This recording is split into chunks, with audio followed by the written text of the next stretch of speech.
This is the Etsy Conversations podcast, episode 249.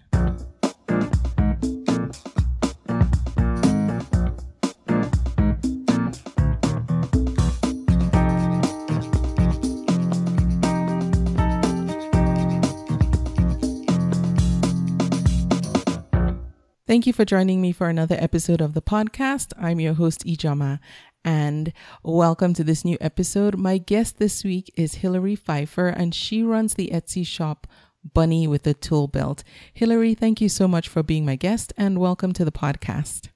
Thank you, Ijama. You're welcome. So right before we jump into it, can you tell us a little bit about yourself and just how you discovered Etsy? You've been on Etsy since almost the beginning, so Congratulations. Thanks.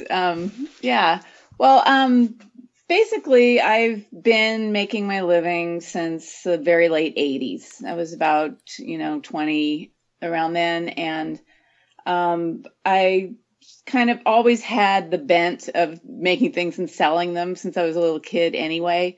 But I was very interested in figuring out how I could make it my life. And I left college after the first 2 years. I wasn't very interested in doing that. I really, really wanted to start a business. And so I moved back to Eugene, Oregon, where I was born and raised. And I started working for this company that made ceramic jewelry out of colored porcelain. And there was a lot of scrap that got thrown away. And I know that the owner was running it like a business, with cost effective. But the way my brain is wired is that I like to find ways to reuse materials and not waste. Mm-hmm.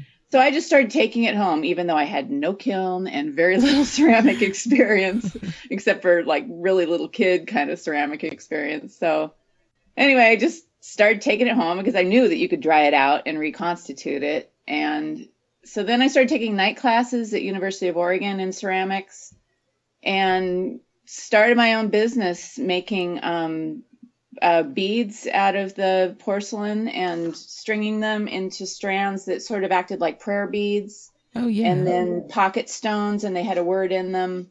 And just built this little business up doing that. And that's sort of what I consider to be my undergraduate degree, in a sense, is like learning how to run a business. Yeah. And then after about 6 years of that, I just felt like I wanted to do something more conceptual, something, because running the business was the most interesting thing about this. There wasn't a lot of more places I could go with design. And so I decided to move up to Portland and go to art school. And just then, Oregon College of Art and Crafts started a degree program. And I really knew that I lacked skills, hand skills that I really wanted, particularly like wood. And then I ended up getting a degree in the metalsmithing department because they had the broadest skill set that, like if you know how to make a hinge, you can do a lot of other things. Really? And so I did that for 4 years. When I graduated, I was completely sick of the clay business, but it was great because it coasted me through school, essentially. And I started a greeting card business. Now, somewhere in the middle of those two businesses, I came up with the name Bunny with a Toolbelt because I was also like making metal angel ornaments and, gift tags and just, I don't know, I just love making big production style bodies of work to sell. And so Bunny with a Toolbelt seemed like a great business name because, tool belt sort of implies you can do anything. Mm-hmm. And Bunny's really sweet. And I like to joke that it's one of the only decisions I made in my 20s that is stuck now into my 50s because I still love that business name. It's great. It's very unique. Yeah. Well, then I had a greeting card business for about 10 years. And that was all handled through a sales rep. And I learned a ton about design. And then right around the time the recession hit in the late 2000s, that's when Etsy started to come on the scene. And people weren't buying expensive greeting cards anymore. And So I kind of switched over because I really wanted to make little animals out of wood. And I use all reclaimed wood, like scraps from other people. So I really kind of, I was so ready for some kind of a sales platform to be out there, to be able to sell on the internet. People were just starting to get comfortable with putting their credit cards online and or using that to purchase items. And so I don't know, I've just been ever since then just sort of plugging away and growing this aspect of my work. Wow, Hilary, there's so much I want to ask you just based on your journey so far. First of all, when you were selling in the 80s, I know it was very different then than now. Were you doing most of your sales in person? Did you rely on vendor shows or craft fairs, or were you selling your products through retail outlets back then? What I was primarily doing was I thought I was going to be a graphic designer through most of my teenage years. And so I just sort of built up some chops on layout and design. And so those skills came in handy when I started running my own business. And so what I did was I designed this brochure, and it was essentially 3 8.5 by 11 sheets folded in half. And then so it was a little booklet, because the porcelain beads that I was making had a story. It originated with a friend of mine who had cancer. I was giving her something to rub to soothe herself, during painful times. And then I had a list. I had about 100 different words I would put on the bead strands. And in the middle, I had a color photo. I had a product shot taken of all the variations that I did. So everything was just Xeroxed except for that center sheet, and it was just Xeroxed on the back. And so I just figured out who my target market, and for that, it was a combination of galleries and feminist bookstores, which there were still a lot of those around then, and New Age bookstores. And in particular, the feminist and the New Age bookstores, they were just starting to add on gift items at the counter to kind of help support those niche markets that they were serving. And the feminist bookstore market in particular, they a couple of those sellers were so great. We just developed such a great relationship, and they had a really strong network and a publication that went out to all the feminist bookstores in the country. And at that time, there was at least one in most states. So I was able to buy that mailing list, and then I could directly appeal to them. And I actually still sometimes use mail as to market if I really want to get somebody's attention. Sometimes getting a really nice thing in the mail is better than an email that you can just delete. Yes. Yep, that's very true. Are you still able to buy lists of targeted lists of mailing addresses so you know who to mail to, or has that all but disappeared now in this internet age? I don't really know, because the way I do it now is I do the research online. Okay. And now I wouldn't say I do that with stores as much as we haven't even gotten into this, but I just opened a little.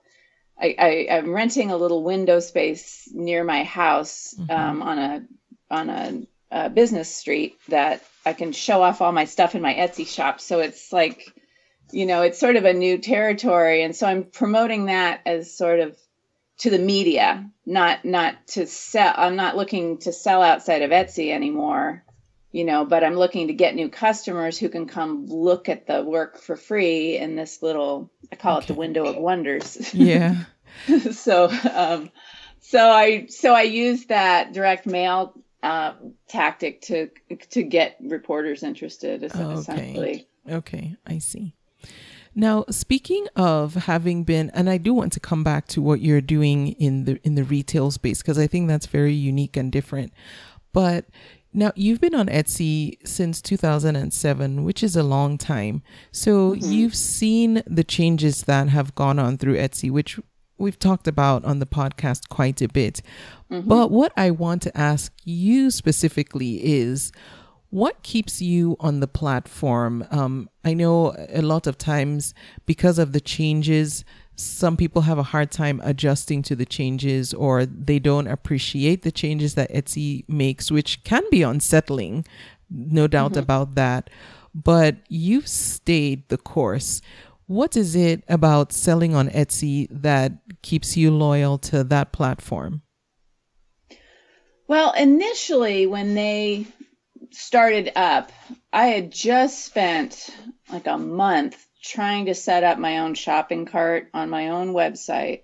And I was really frustrated with the process. And I felt like when Etsy came on the scene, I was like, oh, great. It's great to be part of something bigger, and they can do the work to draw new customers in. And then I can just be the best I can be on that platform. Yeah. And so that was my very first thought about it. And I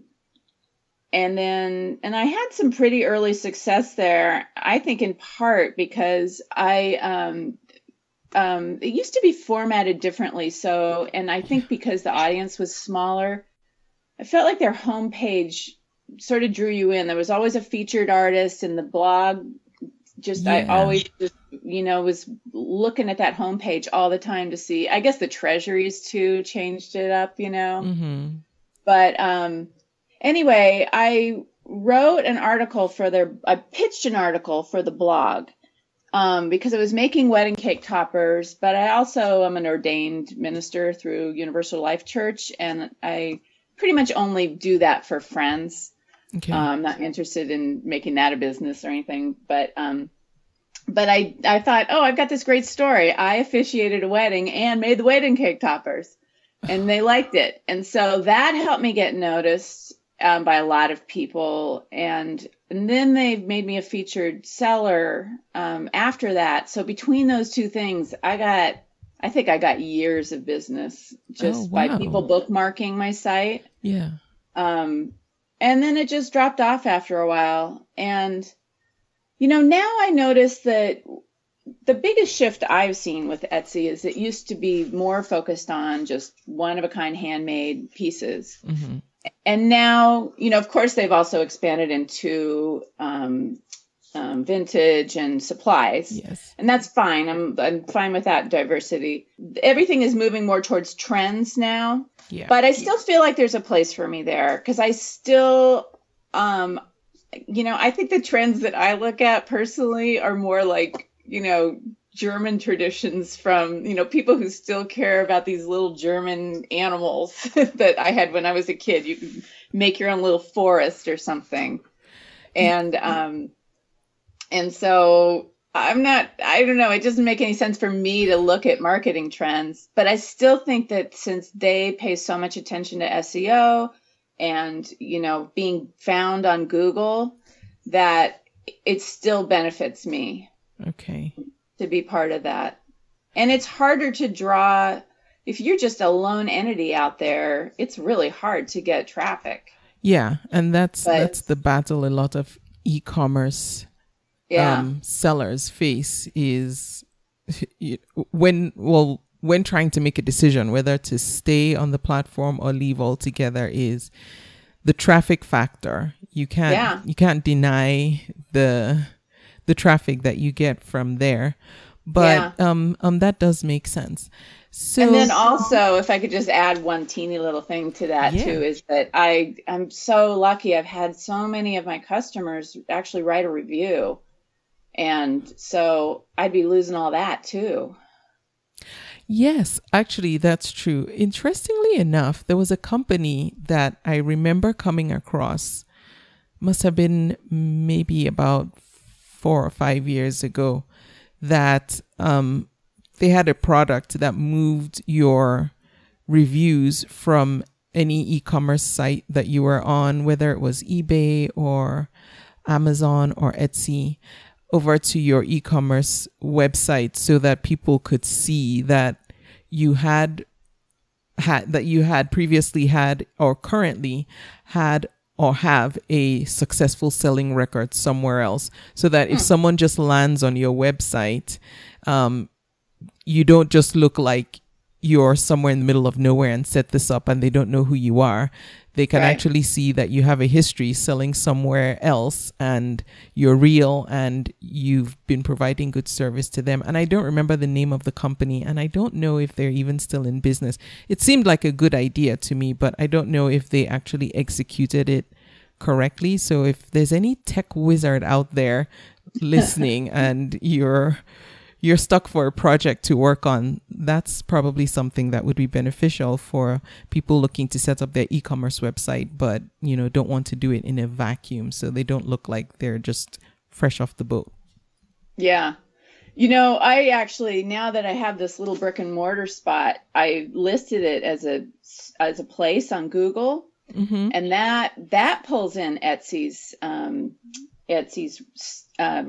reviews for me. It took a week or something, but I look at it a lot because, I've been very curious how it changes when I just put in Bunny with a Toolbelt into Google. And, now it's, of course my website comes up there and Etsy comes soon after, but now there's a little picture of my shop on the side, and then you can do updates, sort of like you do Etsy updates or Instagram posts or something. But last week I finally noticed, oh, look, my little Etsy reviews they're tiny, but they're down there. So I think, Google's got its feelers out, pulling in all kinds of data. So interesting. That's good grateful to know. for that. Yeah. Now, for anyone else who is listening, in order to set up, to have a listing in Google, must you have a physical presence somewhere? Yeah. Yes, you do. If I can explain exactly. Yeah, I suppose I could have listed my studio before, but since that's out of my house, I don't really want to. No, on Google. Have people knocking on my door. Yeah. Okay. I do a few open studios a year, but honestly, it just never really occurred to me until I had this spot. And then right after I started, opened up the little shop, I took an SEO class here in town, and that kind of got me thinking about Google and being found there. So yeah, that's something we haven't talked too much about on the podcast, but I know only because I've heard that, it's good to get listed as a business in Google, because it does help with search engine optimization. And when people do local searches, you'll show up more often because Google knows all this stuff. Yeah. So yeah. But I guess I'll find somebody who's an expert on that, and we can talk about that. Yeah. Now that I think about it, I bet you do have to have a physical location, because I had to wait for them to mail me a piece of mail at the shop with an activation code. Oh, okay. So, but it's free to be listed in there, right? Yep. Yes. Yep. Yeah. They want you to pay them money to advertise. Yeah. Yelp too. I listed on Yelp, but they would not stop calling me. I had to block the numbers, like 3 or 4 of them. Okay, so by the time you opened your Etsy shop, you had already been in business. You were already selling. You weren't new to running your own business. When you came on Etsy, what was your original goal? Was it to move your entire business presence on there? Or did you initially just think you'd try it out to see whether or not it would go anywhere? Yeah, probably more the latter. Okay. I honestly can't remember. I know that I was very excited that about finding new audiences anywhere in the world, And, I could see clearly, I was an early adopter of, internet, having a computer, making a website. I remember nobody else I knew had a website when I built mine. And even one of my teachers in art school said, don't do a website, then people are going to see your work and copy it. And I'm like, but then people will see my work and buy it. Like, how are they not? Math doesn't work. It's funny how we change, how with time our thought processes and our reasoning changes. Yeah. Yeah. Now, So anyway, I was just excited about the potential of Etsy. yeah. And, I just, knew that everything was changing. So. One of the things I like that you're doing is you haven't just focused only on e-commerce. We've already talked about, well, you've mentioned in passing your retail presence, Bunny with the Toolbelt Window of Wonders. But you also have self-published some children's books, and you have a deck of playing cards. And so can we talk about just, first of all, how you decided on the different streams of income that you were going to develop and how that all comes together under the umbrella of Bunny with the Toolbelt? I think I'd always had it sort of in the back of my mind that I would love to write an alphabet book. I've always loved word games and word play, stuff like that. And so, I don't know, just one day, I think I was sort of just, I don't know, thinking, and all of a sudden I came up with the word alphabet. And I was like, oh, that's it. I got to do this. And and Kickstarter was brand new, and I knew that, it costs, it takes a certain amount of time to, my idea was to illustrate the books with my sculptures so that I could have something that I could sell for like hardcover for $20. And then maybe people would buy an original piece of art to go with the book. But for some people who can't afford to buy my art in person, a physical object, maybe they would want just the book, and that's more in their budget. And so, it sort of served multiple purposes of like adding another really low end thing to my repertoire. Yeah. So I just thought it was going to be one and done. And I loved doing the first book so much. And it was really, I don't know, it was also maybe like Etsy, I was an early adopter on Kickstarter, and they used to have a craft section. And I thought, well, I'm going to stand out more if I pick craft rather than art or children's books, and sure enough, they like put me in there.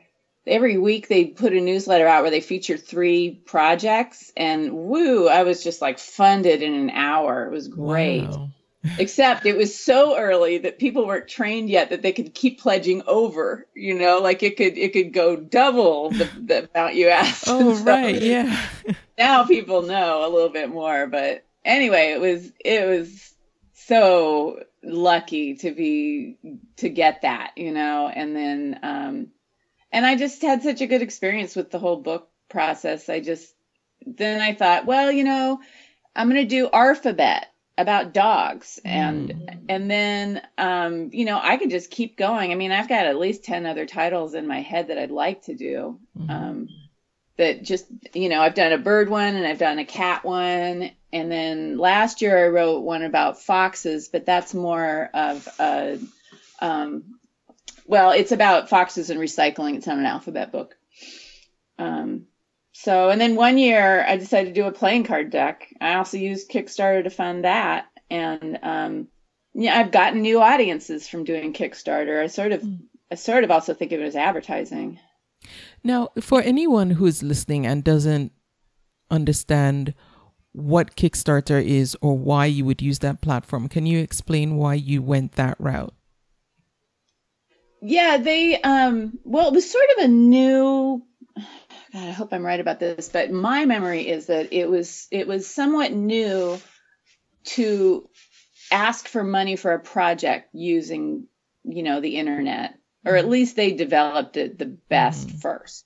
And so, it's like there's people out there who are just want to give money to creative people who, have an idea. I mean, I had somebody on Alphabet pledge $2,000. I was supposed to make them a custom piece. I bugged them for years and they never took me up on it. Whoa. they just wanted to support my work. Yeah. Now that has not ever happened again. So it's something I can rely on.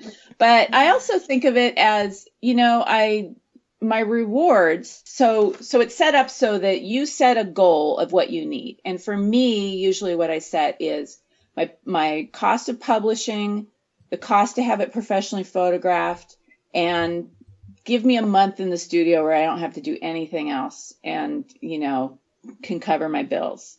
And then fine, if it goes up from there, no problem. But those are my 3 biggest expenses for those books. So then the rewards are essentially like shopping, like you get a book for this much, you get an original piece of art for this much. And I want to make sure everybody feels like they're getting a good deal because they're helping me, with this chunk of money. And usually I design a few products that are related to the book, but can be like at a under $50 price point so that, that's an easy amount of money to spend for a lot of people. And then they get something in return that they would have spent maybe another 10 for. So. Okay, so just to be clear, you run the Kickstarter campaigns, which for anyone who doesn't know, these are crowdfunding campaigns where you get people to donate money so you can do a project. And so you run them for your books, and then as thank you gifts, you give some of the products that you make to the donors. Yep, and I make sure it's all on the same theme. The book. Like if the book is about dogs, everything you get is going to be either the book or something dog related or art from the book. And when you are running a Kickstarter campaign, do you have to do a lot of marketing for that? So do you have to let people on your email list know? Do you buy ads, like Facebook ads, to get the word out? Or does Kickstarter help with getting the word out about this project that you're raising funds for? I don't pay for anything, but oh man, you get so many, almost daily I'll get somebody whose business is to promote and, your Kickstarter campaign. But, oh, right. Yeah. But I don't know. I feel like my stuff is so unusual. I think that works maybe more for tech or design objects, but I don't do any of that stuff. But Kickstarter, if they like your project, they'll make it a pick, and so that's like if you look under the category of children's books, they'll have, their favorites or whatever. And usually I've gotten in on that. And I brings in some people, but I, after all this time have not such a bad email list. So between that and Facebook, that's really, it's more about me getting the word out to my people. Okay. But then I do get new people through Kickstarter too, but by and large, it's me putting the word out. Okay. And so you chose to go the self-publishing route versus traditional publishing. Is there a reason that you did it that way? I wanted to do it my way. Okay. There was a period of time where I thought maybe I would seek out an agent. Yeah. And I don't know. I just go back and forth on whether that's the best way to do it. It's not a huge money maker for me in general, but I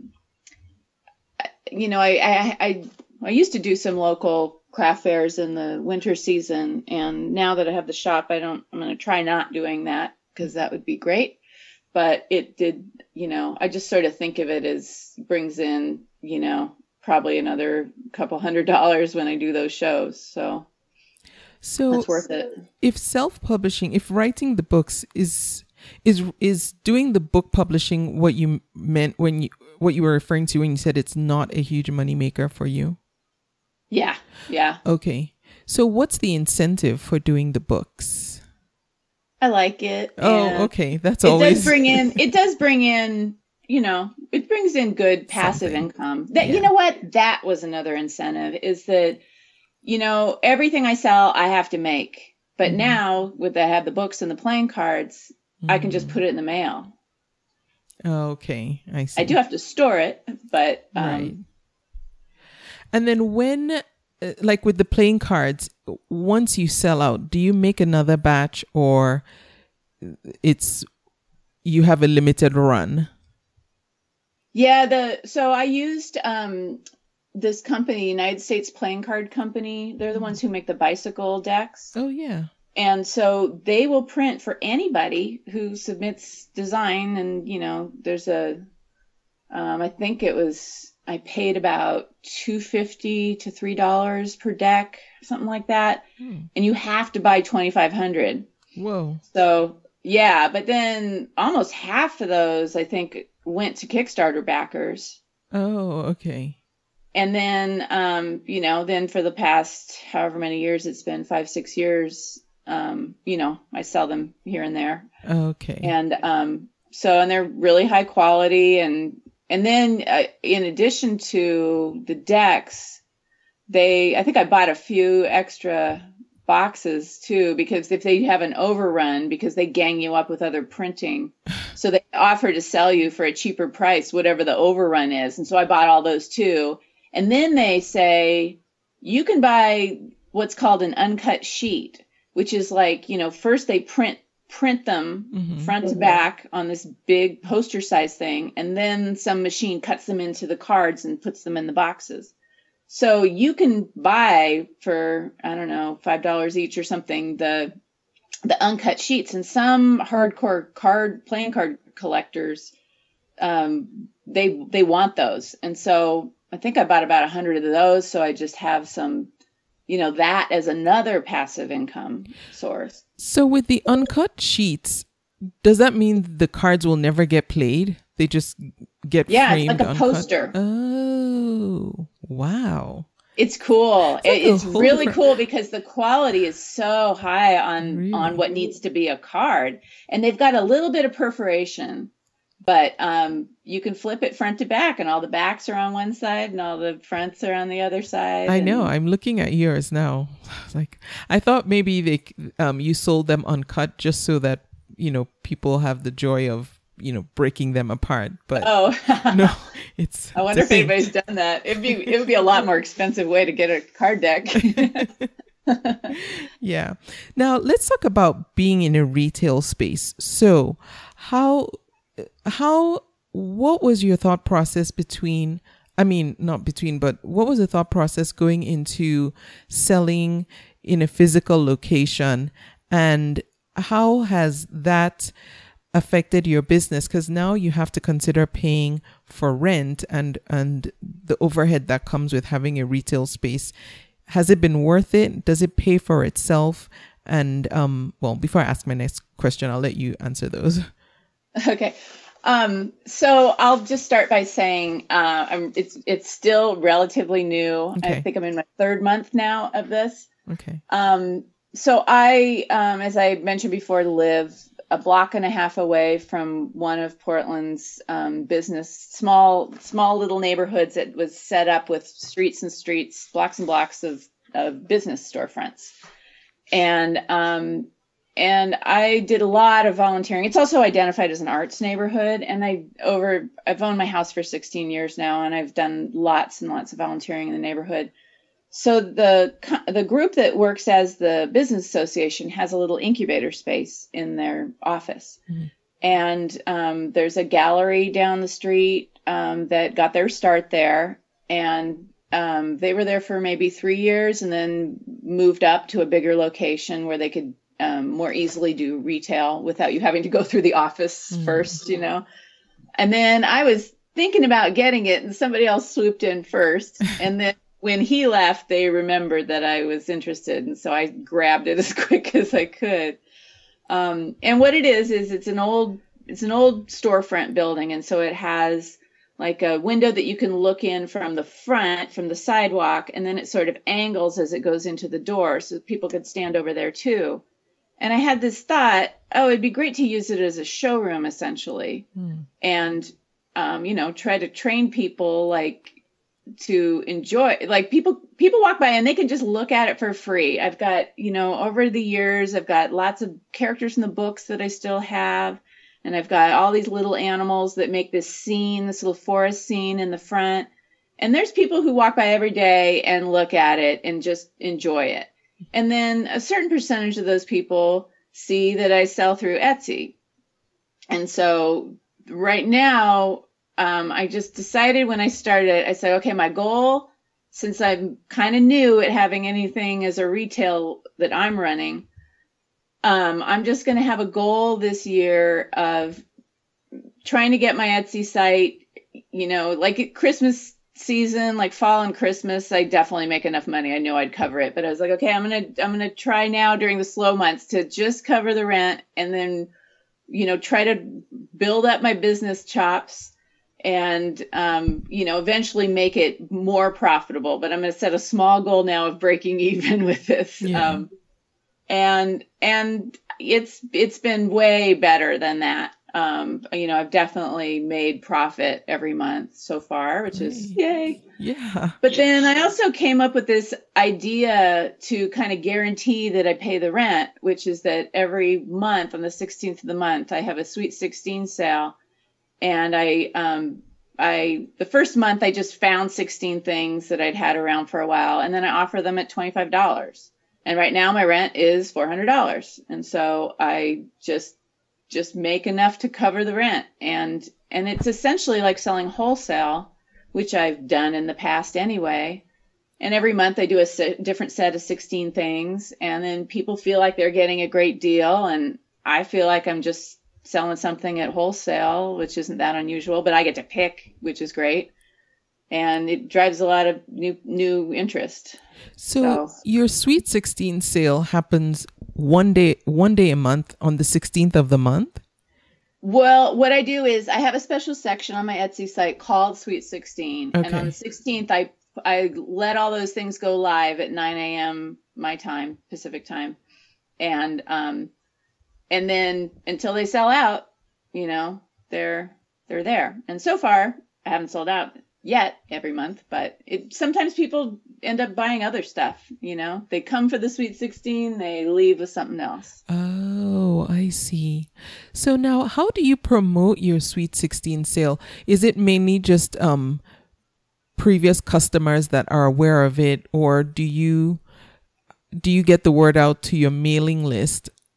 Yeah, mailing list, Instagram, Facebook, and then I have a sign in the window that explains it too. Oh, okay. So, and that's worked too. I've had, people, because it's always, there's a little part of one of my display cases in the window that is just the whatever's left from the Sweet 16 that's going on. And then, potentially you could look and go, oh, I want that. Oh, great. It's only $25. But nice. Okay. So now how do you manage your time? What does your typical day look like between just everything that you're doing with respect to running your Etsy shop, but then also having a retail presence as well and an e-commerce website? Yeah, it's a lot. Yeah. Well, I mean, I don't know if we've made this abundantly clear yet, but I don't sit in that shop and wait for customers either. I just go, and I usually go early in the morning and I sneak things in and I take out what's sold.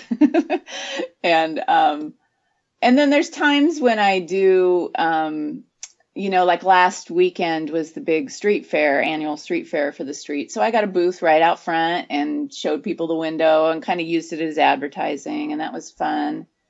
I might try out being in there in December, like between Thanksgiving and Christmas, just sort of being there on the weekend. Oh, like physically there.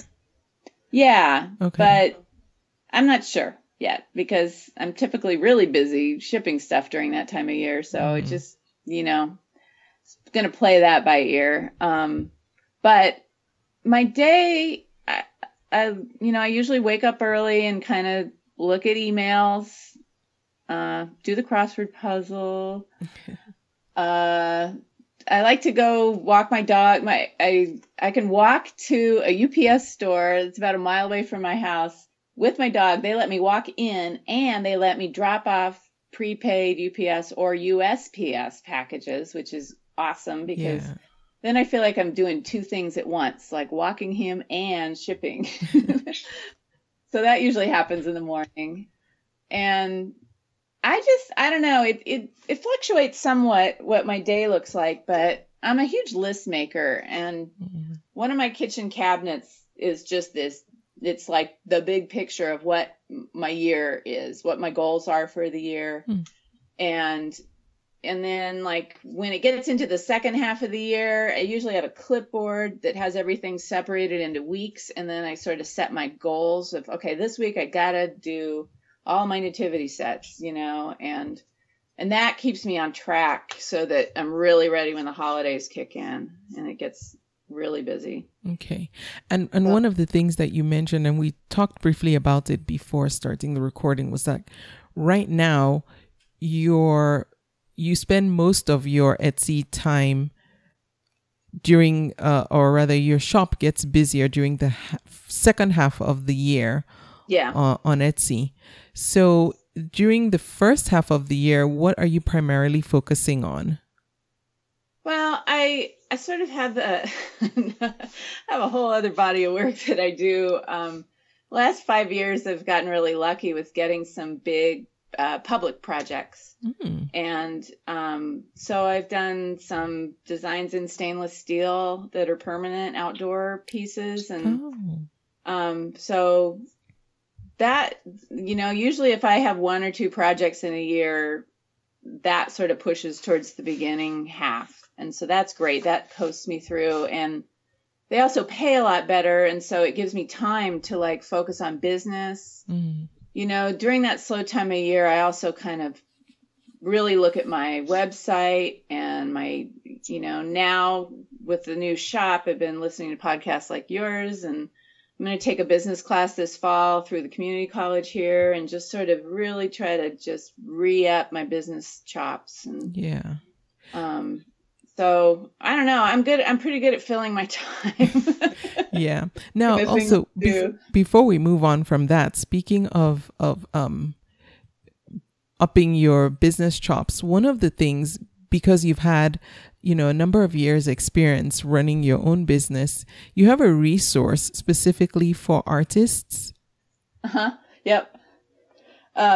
So what you're referring to is my business tips list, right? Yes. So early on in the Kickstarter process, I had, in addition to all the people who want me to pay them to promote my Kickstarter, I also get a lot of requests from people who want advice, people I don't know.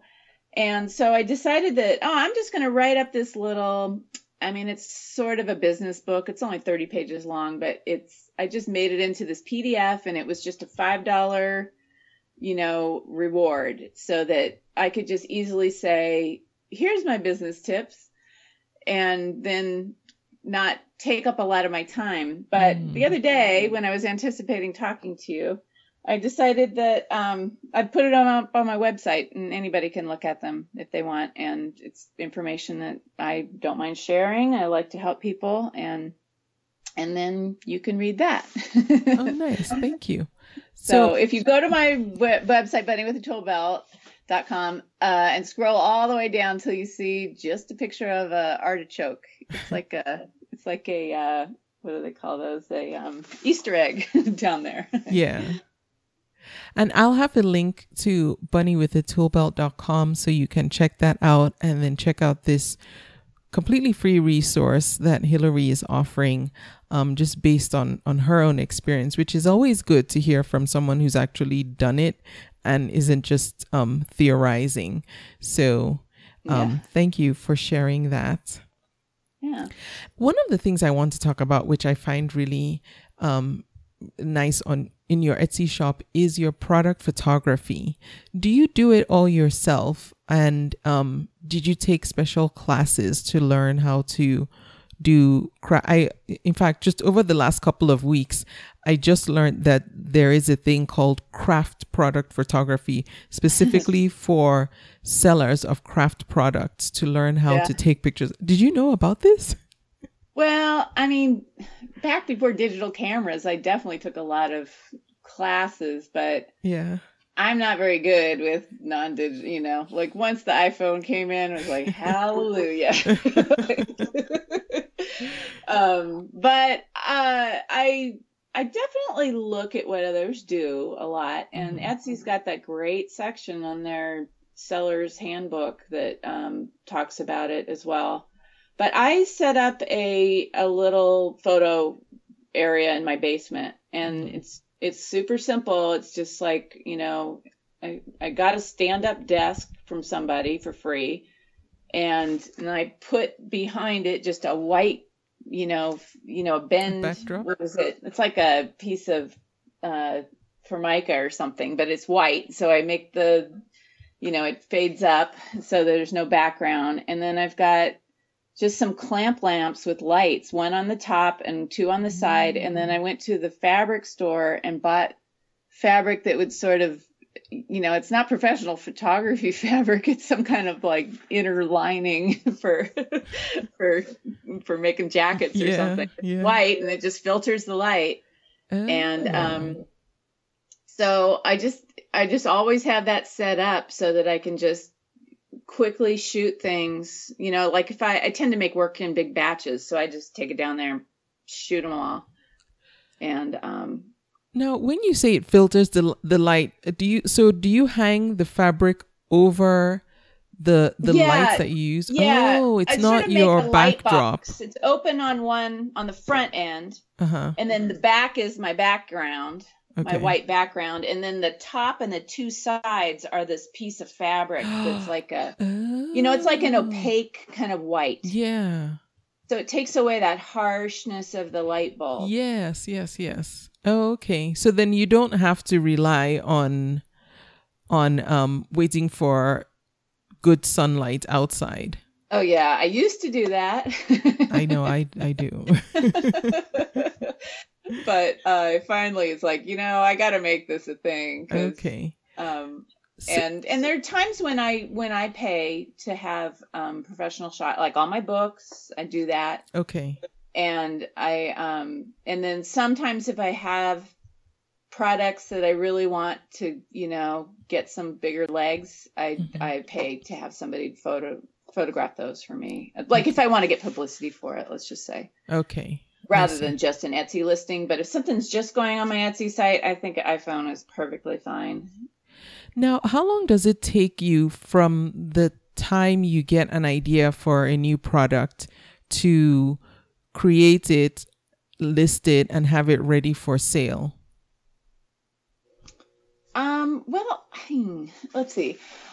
I tend to work in big batches, and sometimes I sketch. Like recently with the shop, it's sort of rekindled. What new things? Because now I have this incentive to keep that little scene evolving all the time. Yeah. And I also have a little sign that I put in the back of the scene that I change every Saturday. That's like, can you find these things? And I write because there's like hundreds of things in this shop because I'm a maniac who's made a lot of things over time, and it's so great to get to show it all now. Yeah. But I also want to add this freshness all the time, So I've been looking through my old sketchbooks, and what I'll typically do is I'll just like make like 30 things, and I'll do all the shaping and the constructing all in one day. And then the next day I'll paint all my base coat on them. And then I'll spend the next however long it takes to paint the details on. Like say I have an elephant that has like a rainbow trunk and cloud, like it's painted blue with clouds on it, something like that. I'll break that up into and I'll be doing everything, even if I'm painting a cat, I'll just be doing all the stages at once. And so it kind of speeds up the process, but then I end up with 30 new pieces at once. Okay. And then I shoot them all at once. And then one other thing I really love about Etsy and makes me stay there is that you can copy a listing and then change the pictures, change a couple of the details, maybe the measurement, and then post it, and it's, oh man, it saves me so much time based on what I used to have to do. Yeah. Would you list all 30 in one day or release them in small, like one at a time or two at a time? I tend to list them all at once just because I just work in batches like that. But Okay. I do a slow release on Instagram and Facebook just so I can Okay. have something new to post. Like I try to post something every day that's either a new item, picture of somebody liking the shop, or something in Okay. my life that seems pertinent. I should also mention that I do have a policy, and I haven't had a lot of people take me up on it yet, but I do open the shop by appointment for people who want to spend $100. So. Oh, that's the retail space. Yeah. Oh, Yeah. okay. Now, you mentioned social media. You're on Facebook and Instagram, and you just said you post one product a day. Is that pretty much all you do on social media, or do you use it in other ways to help promote your product and drive traffic to your shop? Well, I do have a Twitter account, but to be honest, somewhere along the line, and I honestly don't remember the name of whatever I used to do this with, but I learned that there was some kind of a way that you could have every time you post a listing on Etsy, it goes to Twitter immediately. Oh, and then yes. I also do that with my Instagram posts. And then, I kind of pick and choose a little bit, but then, so I just let that have that presence there. But I don't think I ever post anything completely original just for Twitter. Okay. But then Instagram, I also have push because I have a Bunny with a Toolbelt page on Facebook. And so I let my Instagram posts go there. So it's doing, triple work for me, which is great. Yeah. And then, but then, since I'm also just on Facebook myself and looking around, every time I find like a ridiculous video or a thing about an animal, I post it on the Bunny with the Toolbelt Facebook, because then it's just sort of something just fun and mindless and isn't all about me selling stuff. Now, just for anyone who is wondering, and I don't know if this is the same tool that you used, but I have used this in the past to create they call them recipes, so that anytime you post something on Etsy, it automatically will send a tweet on your Twitter account. And what I used was, it's called IFTTT, which stands for if this, then that. And so you go in and you can create a recipe that says, if I list a new product on Etsy, then tweet it out to this account. And so you link your Etsy shop, you link your Twitter account, and then every time you post, you don't even have to, how when you post a new listing on Etsy, they're the social media buttons. You can send it to Facebook. You don't even have to do that, because this recipe will automatically do that for you every time that you have a new listing. So I'll put a link to If This Then That for anyone who wants to check it out, and it's free. And you just go, they have thousands of recipes that you can use. They'll suggest some for you, like some popular ones or ones that they think might be helpful to you, but then you can create your own recipe and say, yes, if this happens, then this should happen. It's pretty handy and nifty. Yeah. I think it's handy too. I love it. And I just remembered another thing that I have do that is I do have a blog on Blogger that's related to Bunny with the Toolbelt, and it'll post like the first sentence or something, whatever fits in the characters, and then have a link so somebody could click and read, whatever I've posted about. I don't really post as much. I kind of use that blog now for when I'm in a project, like let's say I'm working on a new book, then I'll be posting whatever I'm finishing up all the time. But, okay. So like for progress updates. Yeah, when I'm doing something exciting, but otherwise it's idle. All right. I took off the dates though. It only says the day of the week. So maybe if somebody looks at it, they'll be like, "Oh, look, Tuesday," and but they won't know. Actually, I did see that. I did see that, and I was like, "Wow, she does a good job." Because I think your most recent one was like Saturday or something. Yeah, something recent, right. And I thought, "Wow, she's doing such a good job keeping up." But yes. So Blogger allows you to do that. Is that a certain theme or it's a setting in the system?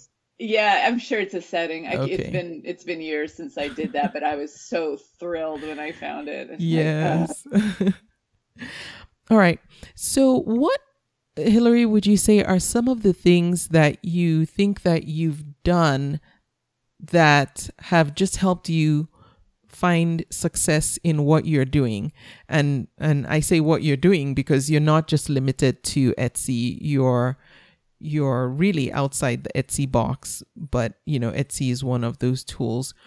What would you say is something that you're doing that's really helped you just be able to do this full time? Well, I mean, I think it sort of grew out of a place where, when I was 20, I didn't have a mortgage to pay. I had a lot less overhead, so I just sort of got a taste of what it was like to work for myself. Mm-hmm. And then I've just stubbornly, not wanted to go back to another life after that. But that can be motivating too. But I'm open to trying things. I've done lots of craft shows over time.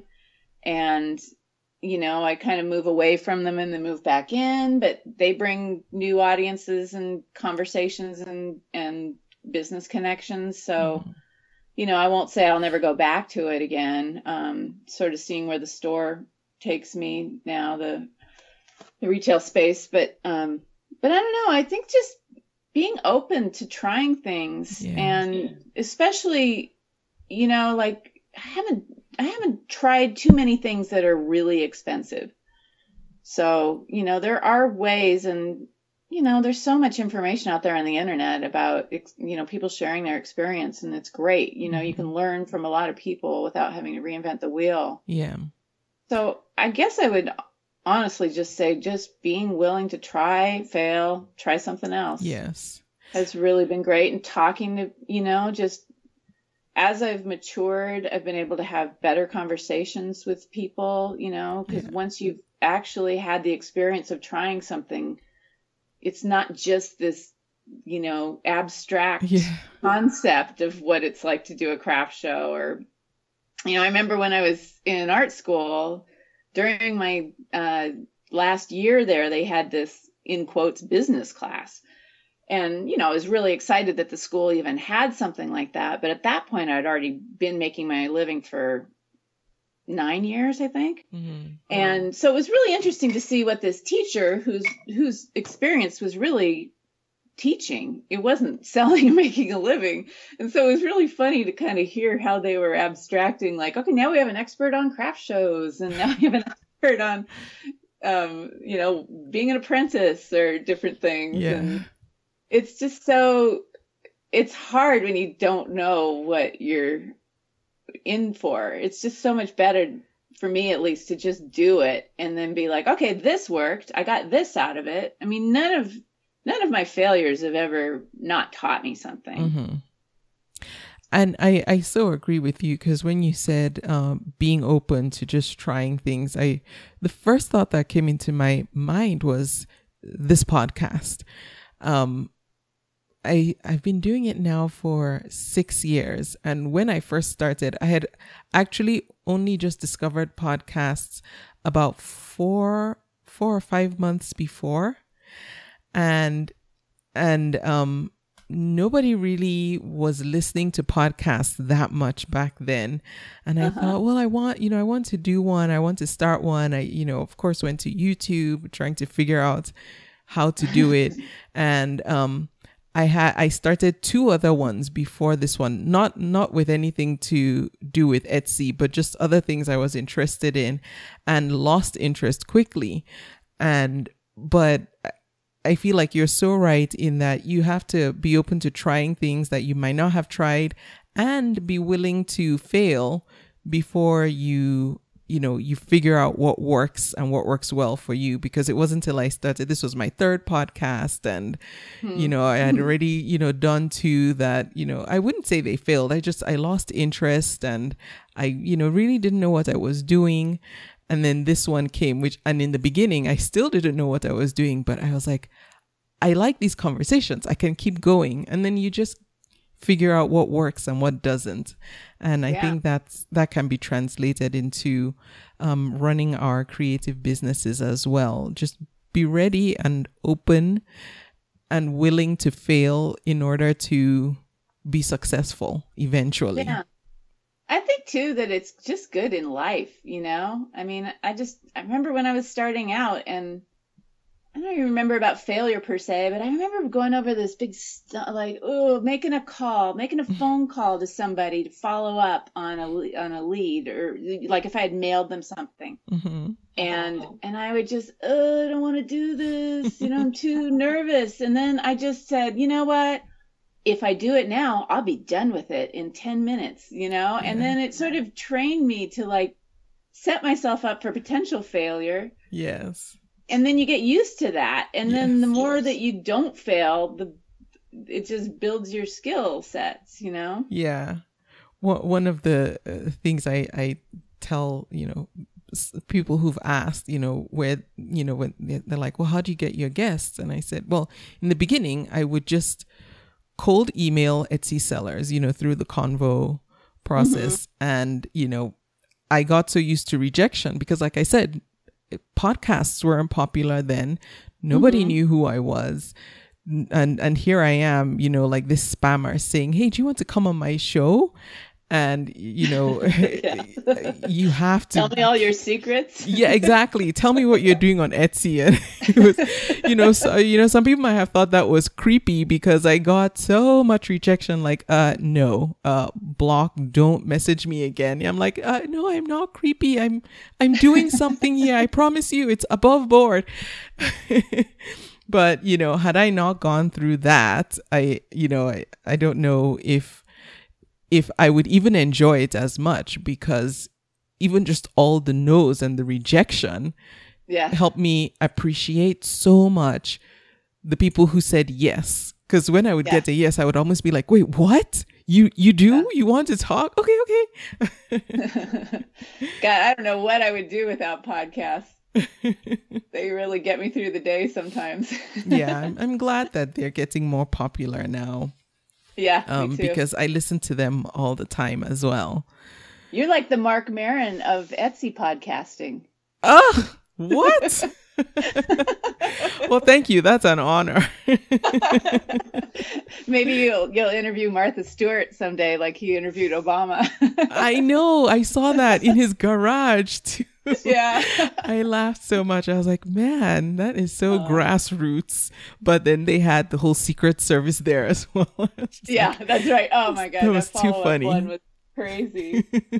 Yeah, that was great. Now, Hilary, you've been selling on Etsy for a while. So I think you will have some good advice for a seller who is listening now that has also been selling on Etsy for a while and is weathering all the storms of change on Etsy. What would you say to that person listening now? Well, one thing that I didn't realize that I had neglected until this year when I was anticipating opening this retail space, was that I had sort of let some things sort of get stale, like my profile description, my policies, even my photos. Like I was using a different photo as my, I don't know if masthead's my banner. Yes. When you go in. And so, I went and looked back in. I thought, oh, that's really outdated. And, I forgot to take off my mention of my holiday sale on there, or stuff like that. And so there's so much you can go and look in and then really just look at it like a user. And another thing I've been doing, which I've never done before, but is looking at it on my phone and on my computer.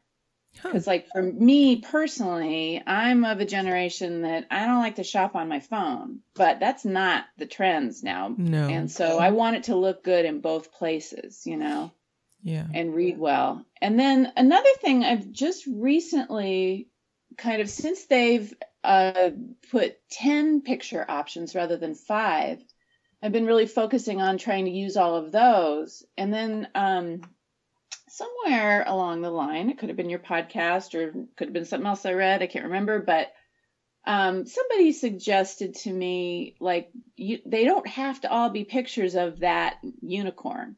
You know, you can have a picture of to show off your packaging. Because like for me, I buy biodegradable peanuts. And so that there's no, you know, it's the best thing to pack my stuff for shipping. I have no breakage problems, but I don't want to buy styrofoam. And I used to be able to get, you know, reused peanuts from other people, but I'd much rather go with this biodegradable. Right. You know, they're just like potato starch or something.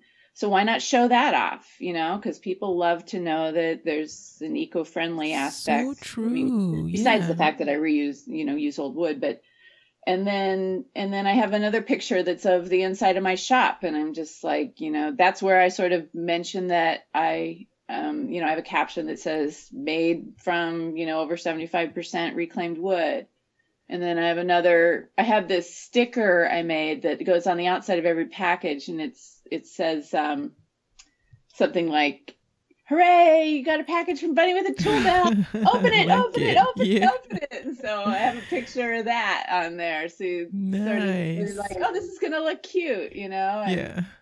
And then I'm also a big proponent, so this could fall under advice too, of there's a company here in town called Color Magic that prints just like 4x6 full color cards.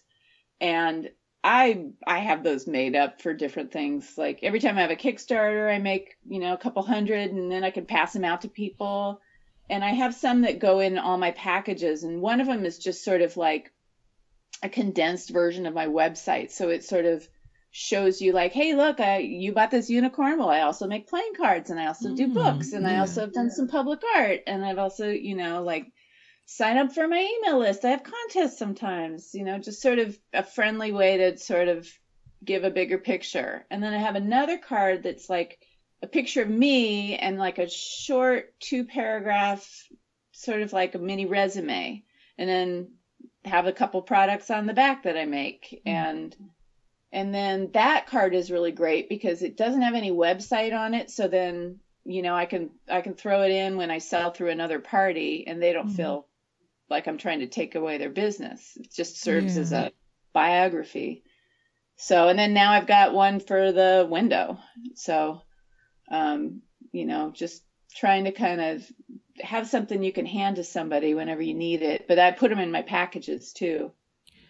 I think so. Now anybody who gets an Etsy package sees that I have a window. So if they travel to Portland, maybe they'll make it a destination. Can check you out. Yeah, I really like the idea of including the 4x6 cards with, you know, whatever information and, you know, one would want to include, whether it's advertising other products or your website, as well as the sticker. I really like the sticker on the box. You know, it's like your own Amazon, you know how all the Amazon boxes come with the logo. Yeah. Do you, if you don't mind, can you share what printer you used for that, so that if someone else wants to maybe do something similar and brand their own packaging that way, they can? Yeah, I used my same printer who does the cards. Oh, your local printer. Yeah, and I know that they ship, so there's no reason anybody, well, probably in the U.S., I'm not sure. Well, maybe they do international. I don't really know, but I like it because I can go pick up my orders, so I save that little bit. But can you tell me their name again, please? Yeah, Color Magic. Color Magic. Okay. All right. I will find their website and link to it so that if anyone wants to, well, first of all, go to Bunny with a Toolbelt on Etsy and look at any of Hilary's products, and you will see all these pictures of what she just described, which I like that idea so much, because sometimes if I'm selling something, I can't get 10 pictures in. And so I feel like I'm wasting some spaces. So this is a good idea to include packaging and just other information that to fill up those 10 spaces. And I just remembered I did another thing too. Sorry to interrupt you. Yeah, but, go on. But sometimes I fill up those spaces with custom or similar pieces. So if I've got an elephant and I use my four pictures to show the elephant, then I use like 2 or 3 to show the craziest elephants I ever made.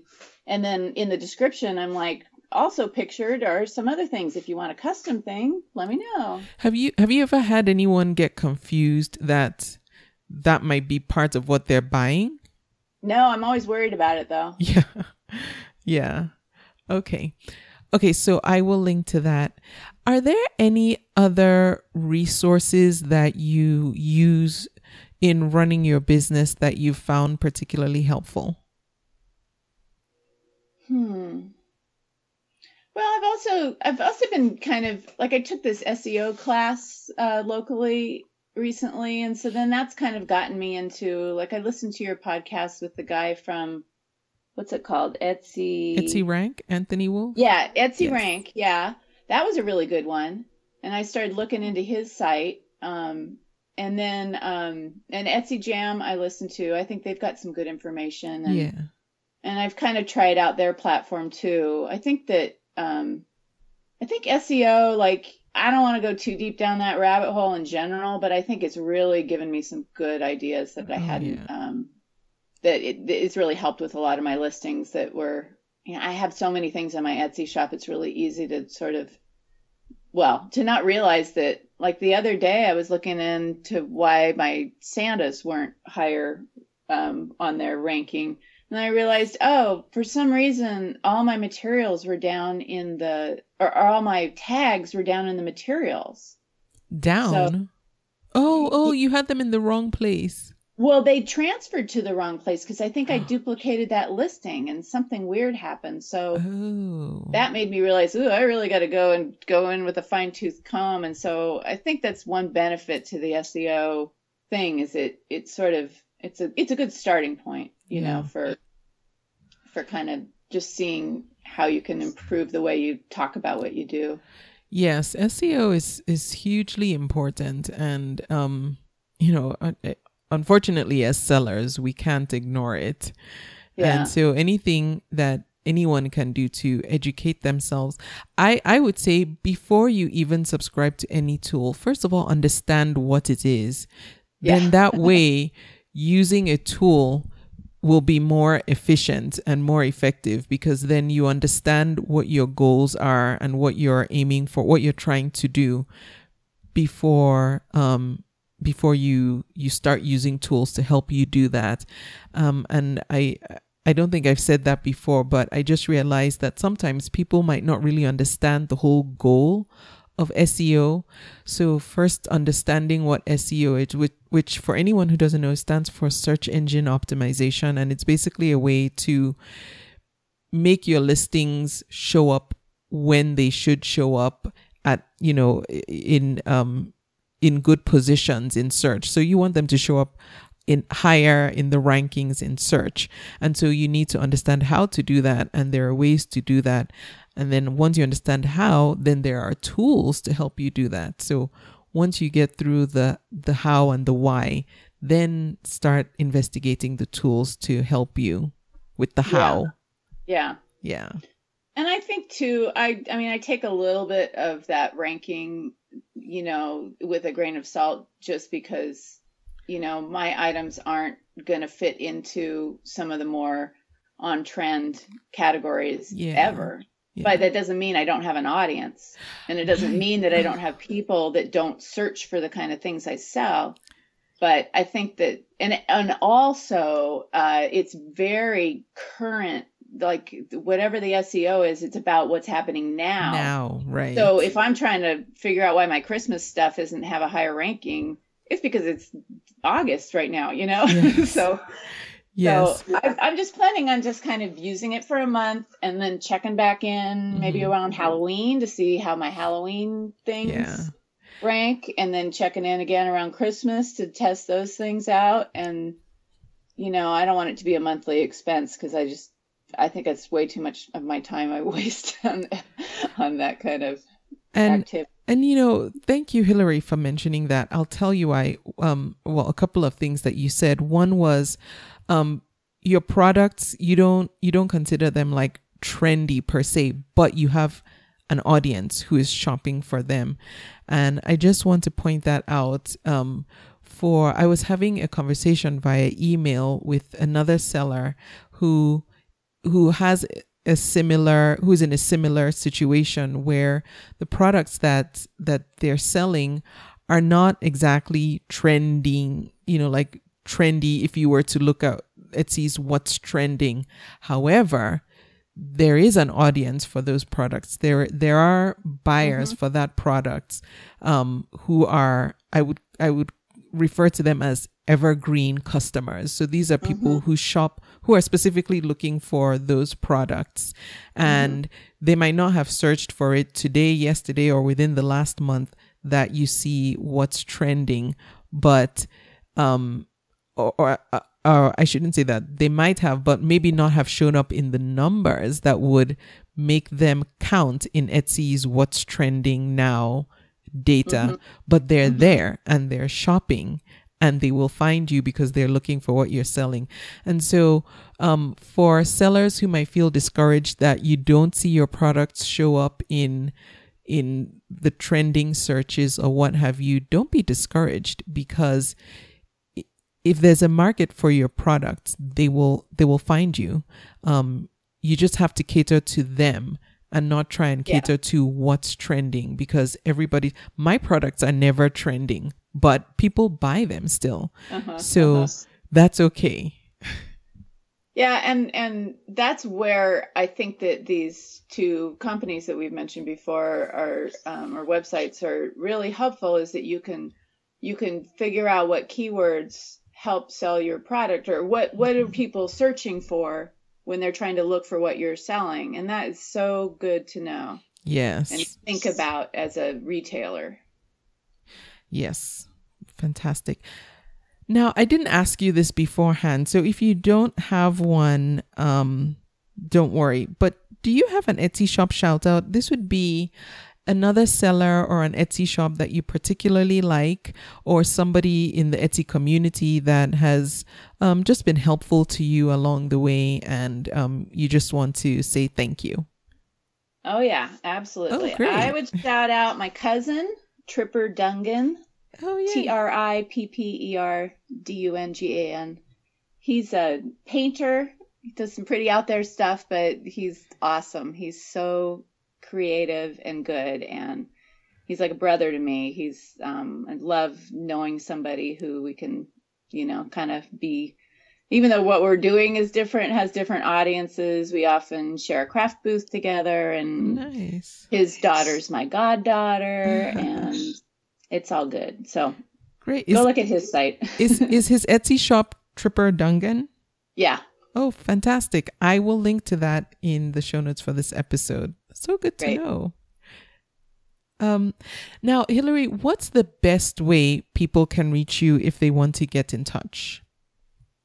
I do it through my Bunny with the Toolbelt site. There's a contact link. If I'm doing a custom order through Etsy, which I do a lot, I really prefer people contact me through Etsy.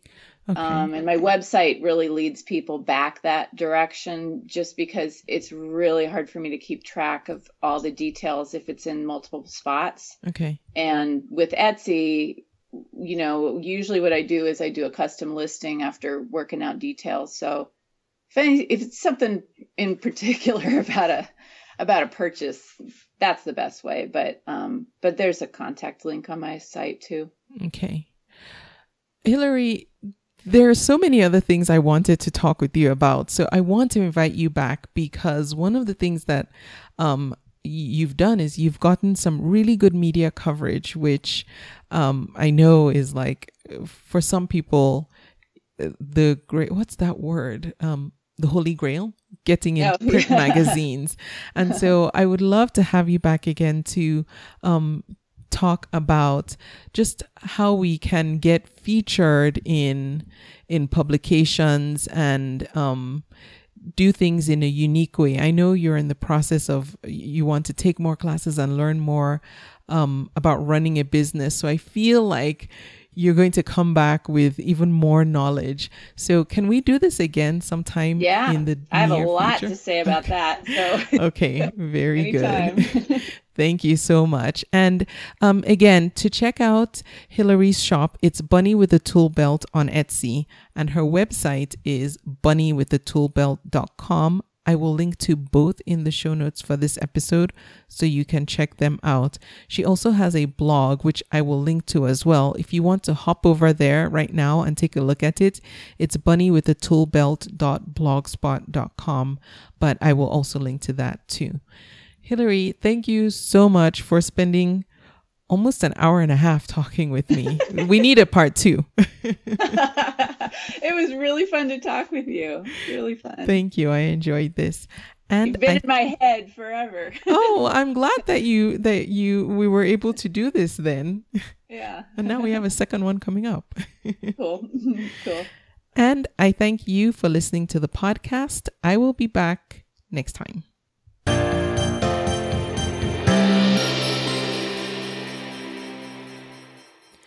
Thanks again for listening to the podcast.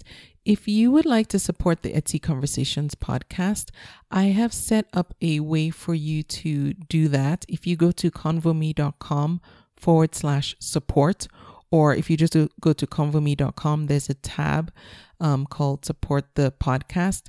You can click on it. And if you would like to donate to the podcast, you can do so. It's through PayPal. You can send a donation. Any money donated goes back into the podcast to just cover the expenses for running the podcast. And I would appreciate your support. Thank you.